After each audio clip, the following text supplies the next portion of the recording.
Members, I understand that the next report of interest is the Transport Industrial Relations Committee's financial report on Ministry of Transport. Darian Fenton. Thank you, Mr Chair. Well, if we'd had more opportunity, I think we should have had a closer look at the Ministry of Transport and its turnaround plan for Kiwi Rail, because clearly the government's commitment to turning Kiwi Rail is coming off the tracks, as we've seen in the past few days. And in fact, there's been a litany of problems over the last year or so. We've seen the Chinese imported wagons and now the locomotives being either having their brakes having to be completely replaced, and now we have asbestos in the locomotives. And I'll get back to that in a minute. We've seen the debacle with Peruvian sleepers, which are having to be replaced through contractors right throughout the country. And I'm told that some of those sleepers are still so dangerous, railway workers cannot walk on them.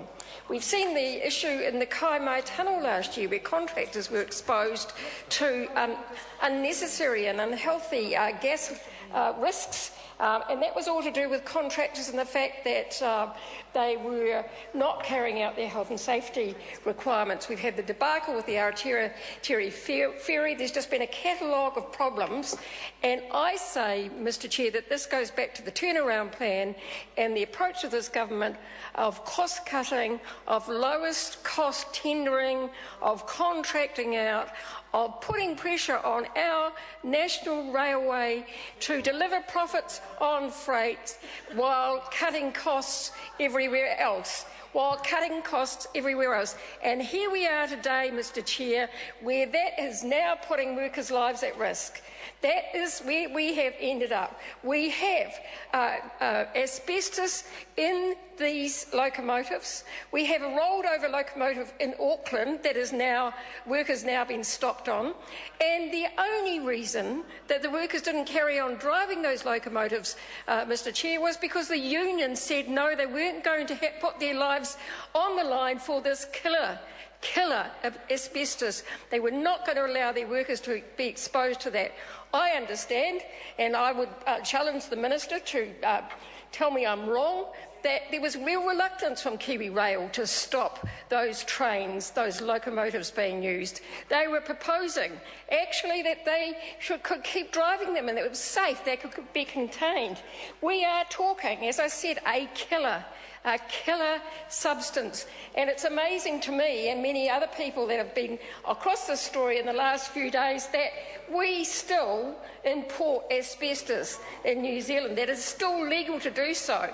And even though the Chinese company gave commitments that there was no asbestos in the train, the warning signs have been there for some time.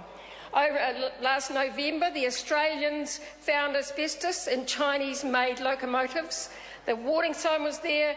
Kiwi Rail checked it and came back and said there was none. Well, of course there is. So I put the blame squarely on this Minister of Transport, on the Kiwi Rail turnaround plan, which he is responsible for, and he has a lot of questions to answer.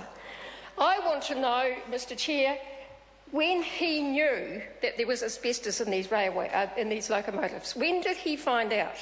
Because I happen to know that Kiwi Rail found out about this last Wednesday. That is the 25th of February. And they did not tell the workers until the 28th, 3 days later, and did not tell the public until Saturday. I want to know from the Minister of Transport whether he was involved in conversations with Kiwi Rail at that time about whether they should go public, about whether they should try and persuade those workers to continue to work on those locomotives. Now, the thing about railway workers, Mr Chair, and that their history with asbestos goes back a long, long way. They have fought this for years and years and years. And so it's completely understandable that they are horrified, they are afraid of the exposure they've had. And I think the bottom line on all of this that gets to me, Mr Chair, is this government, the turnaround plan, the Minister made the decision to have these locomotives and the wagons and other things made in China. We lost an entire workshop and skilled workers because of it. And here we are now at the end of it with workers' lives on the line. I just find that appalling, and I wish the Minister were able to get up and take a call in response to these concerns that we have in this. I think the thing that we want to see from the Minister and what we will be seeking... Thank you very much, Mr Speaker. The question is the report of the Transport and Industrial Relations Committee on the Ministry of Transport Financial Review 2012-13 of the Ministry of Transport be noted. Those of that opinion will say aye. Contrary, no. The ayes have it. Members, I understand that the next financial review that you wish to debate is the financial review on the Commerce Committee's Ministry of Business and Innovation and Employment report review.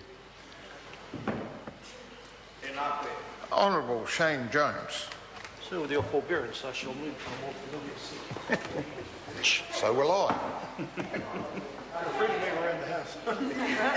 Kia ora no tate. I shall wait until the jockeys switch over.